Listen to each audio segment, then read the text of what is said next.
Ok, xin chào các bạn đã quay lại với chuyên mục Báo Mọt và tôi là phóng viên thường trú tại đài truyền hình Mọt Game Channel. Tuần qua có vẻ khá yên bình với làng game khi không có drama nào quá lớn xảy ra để tôi hóng hớt cả. Và thay vào đó chúng ta có những tin về việc tựa game Honor of Kings hay là Vương giả Vinh Diệu đã chính thức ra mắt bản Global với hàng loạt những thành công vang dội. Cộng đồng fan The Last of Us tranh cãi vì một tính năng của trò chơi. Cuộc chiến Hogwarts Legacy lại nổ ra vì một VTuber giải nghệ và cuối cùng là một câu chuyện hài hước về việc chơi bản beta sớm của Diablo 4 chỉ bằng một chiếc bánh sandwich của KFC. Rồi, để đã thấy tò mò thì tôi là phóng viên thường trú tại đài truyền hình Mọt Game và hãy cùng tôi tìm hiểu xem chuyện gì đã xảy ra trong tuần qua nha. Bắt đầu ngay thôi nào. Vương giả Vinh Diệu ra mắt bản Brazil, lần game thủ liên quân lo ngại. Vương giả Vinh Diệu là một tựa game mobile do Tencent phát hành, là mẹ đẻ của Liên quân Mobile, hay đúng hơn là một cái cây hái ra tiền của 10 xu khi sở hữu lượng người chơi đông đảo ở Trung Quốc. Và mới đây, tựa game này đã chính thức ra mắt ở Brazil với cái tên Honor of Kings, mở đường cho bản quốc tế được dự đoán là sẽ ra mắt vào cuối tháng 3 năm nay. Và dù chỉ mới vừa ra mắt, Vương giả Vinh Diệu đã nhẹ nhàng giành vị trí top 1 trò chơi miễn phí trên App Store và Google Play với hơn 1 triệu lượt tải. Hơn là một người đã dành mấy mùa leo rank Vương giả China thì tôi đã tải thử bản Brazil về để chơi xem nó có gì khác với bản gốc hay là không. Và ngoại trừ đồng đội hơi báo ra thì tôi không ngạc nhiên lắm khi Vương giả Vinh Diệu lại thành công như thế. Sở hữu một nền đồ họa khá là nịnh mát, tối ưu hóa và cân bằng tốt hơn Liên quân, nên tôi nghĩ Vương giả Global sẽ thành công. Đương nhiên bên cạnh đó, nhiều người lo ngại sự thành công của Vương giả trên thị trường quốc tế sẽ phần nào đe dọa sự tồn tại của Liên quân. Nhất là khi Vương giả Vinh Diệu mang đến nguồn doanh thu khủng, dù trước đây chỉ vận hành ở thị trường nội địa. Có nhiều tin đồn cho rằng 10 xu đã có ý định hợp thể hai game làm một, hay thậm chí là chờ đến khi Vương giả Vinh Diệu bản quốc tế đứng vững thì sẽ khai tử luôn Liên quân và mở rộng quy mô giải đấu của Vương giả lên. Thì tin đồn thì chỉ là tin đồn, ai mà kiểm chứng được thực hư chứ đúng không? Vậy nên tôi sẽ không đi sâu vào chuyện này vì tương lai thế nào thì chỉ có 10 xu biết. VTuber giải nghệ Otaku ăn thua đủ với anti-fan Hogwarts Legacy. Cũng đã được 3 tuần kể từ khi trận tranh cãi nảy lửa và cơn sốt tẩy chay Hogwarts Legacy nổ ra, nhưng dù có bị ném đá bởi một dàn anti-fan hùng hậu thì ta vẫn có thể thấy Hogwarts Legacy vẫn sống dai và sống khỏe. Thậm chí, trò chơi còn tung tăng phá liền mấy kỷ lục về game để chọc tức anti-fan. Tuy nhiên, Hogwarts Legacy thì vẫn vui khỏe, nhưng những nạn nhân của anti-fan và đám nhân quyền học online thì không như thế. Cụ thể là Amano Bikame, một VTuber Nhật Bản thuộc VOMS Project, đã tuyên bố sẽ giải nghệ vào cuối tháng 3. Đương nhiên, việc một VTuber giải nghệ có thể khiến fan buồn nhưng chưa đáng để tranh cãi nếu nguyên nhân không bắt nguồn từ anti-fan của Hogwarts Legacy.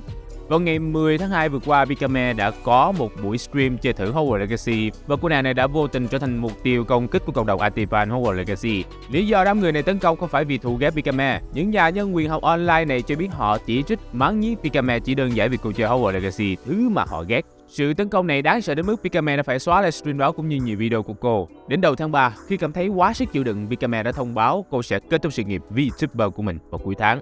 Dù phía quản lý của Bikame đã xác nhận họ đã lên kế hoạch cho cô giải nghệ từ lâu, nhưng cộng đồng fan của Bikame không nghĩ như vậy. Họ cho rằng Bikame giải nghệ là vì bị nhóm người anti-fan của Hogwarts Legacy tấn công. Thế là các Weibo đã quyết định đòi lại công bằng trên các diễn đàn manga và anime. Ở trên mặt trận Twitter, hashtag Justice for Bikame đã được đẩy mạnh và nhóm này còn quyết định xử luôn những người có ý định dẫn dắt dư luận. Cụ thể, một số trang báo đã bị gây sức ép đến mức phải gỡ thông tin Bikame giải nghệ vì bị bắt nạt trên mạng là lời đồn. Ở thời điểm tôi đưa tin này, cơn phẫn nộ của các otaku vẫn chưa lắng xuống. Tuy nhiên, tôi tự hỏi rằng liệu có một thế lực nào đó đang thâu tóm thị trường game để đưa cái tên Hogwarts Legacy lên? Và nếu không thì tại sao cứ mỗi khi drama tưởng chừng là chìm xuống thì lại bị moi lên một lần nữa? Các bạn nghĩ sao về câu chuyện này và chuỗi drama dài đăng đẵng về Hogwarts Legacy đến khi nào mới kết thúc đấy? The Last of Us gây tranh cãi vì khả năng ăn nấm màu trên Infected. The Last of Us là một tựa game xây dựng thế giới giả tưởng nơi con người sẽ bị các bào tử nấm tên Cordyceps tàn phá cơ thể giống như cái cách loài nấm zombie làm với đám côn trùng. Những người bị các bào tử nấm ký sinh gọi là các Infected và được chia thành 4 giai đoạn phơi nhiễm gọi là Runner, Stalker, Clicker và Plotter. Và trong The Last of Us, nhân vật chính sẽ sống trong một thế giới đầy rẫy các Infected. Chính điều này đã dấy lên một câu hỏi cực kỳ thú vị trên cộng đồng Reddit về việc liệu có ai nghĩ đến chuyện khai thác nguồn lương thực từ các Infected để chống đói hay không. Theo luận điểm của Webmaster 6669, người đã đưa ra câu hỏi này, thì việc họ bắt giữ một con Infected trong giai đoạn Clicker là khá đơn giản. Và liệu sau khi bắt xong thì con người có thể hái nấm từ cơ thể của con Infected đó để làm lương thực hay không? Vì trong trò chơi Cordyceps lây sang người là do sự nóng lên toàn cầu, thế nên chỉ cần thanh trùng nó bằng cách làm lạnh là con người có thể thưởng thức loại nấm tươi ngon béo ngậy ấy một cách bình thường. Luận điểm này của Quyết đã gây ra hàng loạt tranh cãi, một số người thậm chí còn hỏi rằng có phải Quyết đang phê Quyết trong lúc gõ phím hay là không. Đương nhiên vẫn có một bộ phận người chơi vô cùng kiên nhẫn giảng giải rằng dù đã được xử lý thì cũng không có gì đảm bảo nấm được thu hoạch từ lũ infected sẽ vô hại với con người. Số khác thì cho rằng việc ăn một cây nấm mọc ra từ cơ thể con người có hơi đáng sợ á. Tuy nhiên, một bộ phận nhỏ thuộc trường phái độc lạ Bình Dương thì lại cảm thấy ý tưởng này đáng để cân nhắc. Bọn họ không quên nêu ra thắc mắc nấm hái từ trên một con infected sẽ có mùi vị như thế nào. Tôi cảm thấy đây là một ý tưởng không tồi, bởi trước giờ những người sống sót trong đại dịch thì có khu cách ly để nuôi động vật và tích trữ lương thực để sống. Còn những tay buộc phải lang thang bên ngoài nhiều như Joe sẽ săn bắn hàng cướp để tìm thực phẩm lót dạ. Chúng ta chưa có cơ hội nào để thử dùng nấm mọc trên người đám infected để làm lương thực chống đói. Tòa án của Áo cho rằng gói cầu thủ trong FIFA thực chất là trò đỏ đen.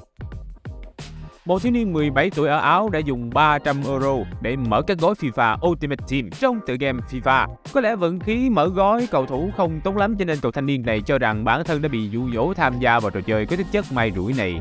Người chơi sau đó quyết định đệ đơn kiện Sony và thuê luật sư hỗ trợ để đòi lại công bằng. Vụ kiện là nơi cơ quan hành pháp bắt đầu những màn thảo luận nghiêm túc về cơ chế loot box của FIFA và nhiều trò chơi khác.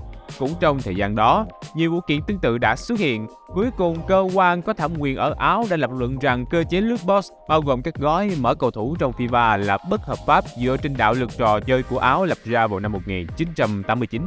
Phán quyết cuối cùng xác định rằng Sony là đơn vị sẽ phải chịu trách nhiệm cho các hóa đơn tiền phạt, mặc dù FIFA được phát triển bởi Electronic Arts. Điều này là do các giao dịch trong cửa hàng PlayStation đã được ký kết bởi Sony. Đây là vụ ra tòa mới nhất của Lootbox sau hàng loạt các cáo buộc tại Hà Lan và Anh, trong khi Bỉ đã cấm Lootbox cách đây vài năm. Trick các bạn chơi thử Diablo 4 bằng một chiếc bánh sandwich KFC. Ok, thì nghe nó có hơi buồn cười ảo ma Canada đó, nhưng mà mới đây Blizzard đã bắt tay hợp tác với KFC để tung ra sự kiện truy cập sớm bản beta của Diablo 4 trước ngày ra mắt. Cụ thể là để lấy được code truy cập sớm của bản beta Diablo 4, bạn cần phải đến KFC mua ngay một phần bánh mì sandwich để bắt đầu rút thăm may mắn. Đương nhiên là không phải loại bánh mì sandwich nào cũng được đâu nha. Đó phải là loại sandwich double down với 2 miếng ức gà thay cho những lát bánh mì. Phần nhân thịt là thịt xông khói kèm thêm một lát phô mai béo ngậy. Nhưng nếu bạn đang có suy nghĩ chạy ra KFC để mua cho bằng được cái loại bánh mì sandwich đó thì thôi, tôi khuyên bạn từ bỏ. Tại sao ạ? Đầu tiên bạn chỉ có thể mua loại sandwich này thông qua app hoặc là trang web của KFC. Rõ ràng là chương trình này chỉ áp dụng cho các khách hàng ở Mỹ. Ngoài ra, mỗi người chỉ có cơ hội nhận được code truy cập sớm và thời gian áp dụng chương trình sẽ kéo dài từ ngày 9 đến ngày 18 tháng 3. Cũng theo thông báo, bản beta này sẽ bao gồm phần mở đầu và màn 1 của Diablo 4. Người chơi có thể cày đến cấp 25 và trong bản beta, Blizzard chỉ mở 3 class để thử nghiệm từ ngày 17 đến ngày 19 tháng 3.